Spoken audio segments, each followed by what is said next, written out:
Gawa tayo ng kalmadong video using this hair styler C1 Plus ng Stay Young. So guys, hinaka na tayo kasi morning, diba? Ayaw ko naman sobrang sumigaw-sigaw tayo. But ayun na nga, kasi ito sa mga struggle ko kapag umaalis ako, is kailangan ko talaga ng pampaayos ng hair. Kasi ako personally, hindi ako mahilig mag-ayos ng hair.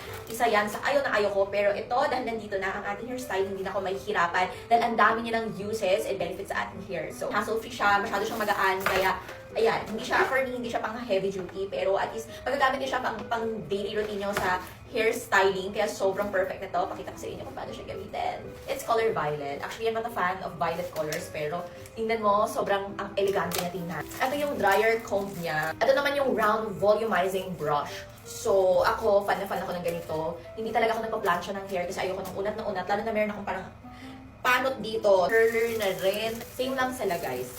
Look, super pretty niya. Meron siya mga minatali. Ate mo! Oh my gosh!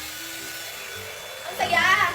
Ayaw ko sa lahat yung blower na sobrang init. This one, di nakakapaso ng angit. Sobrang perfect!